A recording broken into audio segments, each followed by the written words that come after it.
अस्सलाम वालेकुम। मैं डॉक्टर हाफिज़ ए एस अंजम। आज मेरा मौजू औरतों के पिस्तानों पर जो ज़ख़्म बन जाते हैं उनके मुतल्लिक़ है। ये बहुत ही कॉमन मसला है। बाज़ जो औरतें बच्चों को फीड करवाती हैं उनके पिस्तानों पर ज़ख़्म बन जाते हैं और बाज़ दफ़ा बड़ी उम्र की औरतों में भी ये मसला बन जाता है। छोटी बच्चियों में भी ये मसला पैदा हो जाता है।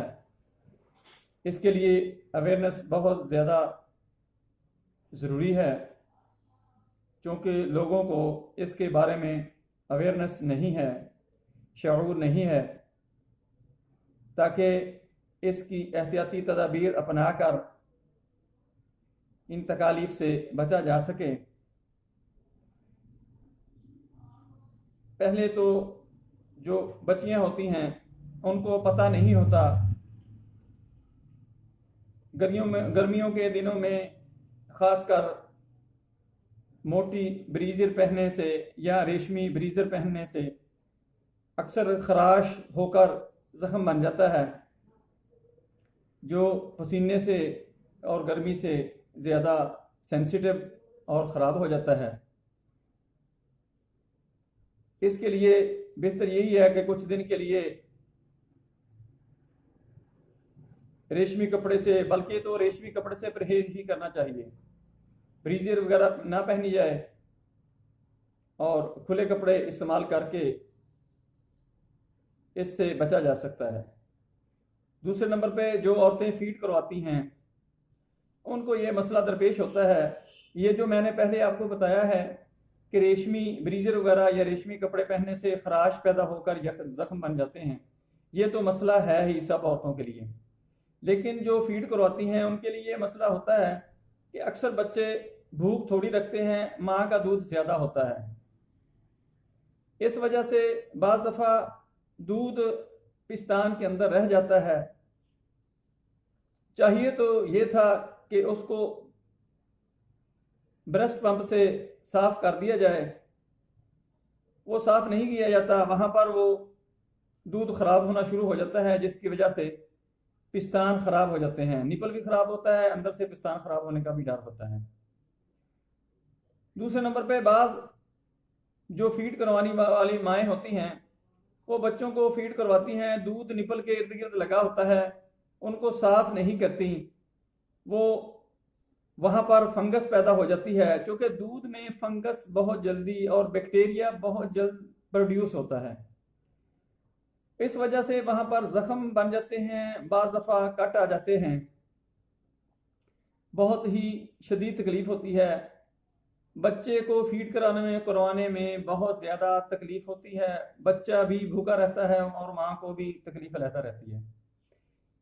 चाहिए तो ये है कि दूध पिलाने के बाद पिस्तान को अच्छी तरह साफ किया जाए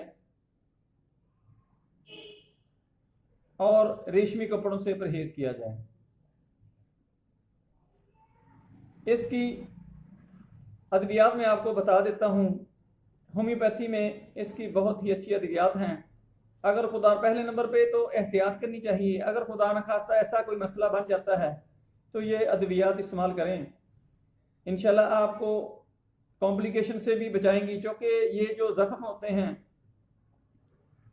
पिस्तान पर, बैरूनी ज़ख़्म या अंदरूनी ज़ख़्म, ये बहुत ही ख़तरनाक हो जाते हैं, ये कैंसर की तरफ चले जाते हैं। इसलिए इनका इलाज बर वक़्त और कंप्लीट इलाज बहुत ही ज़रूरी है। इसकी दवाई फाइटोलिका है, ये मदर टेंक्चर में ले लें। सुबह दोपहर शाम 10-10 कतरे आपने मरीज़ को पीने के लिए देने हैं और इसके साथ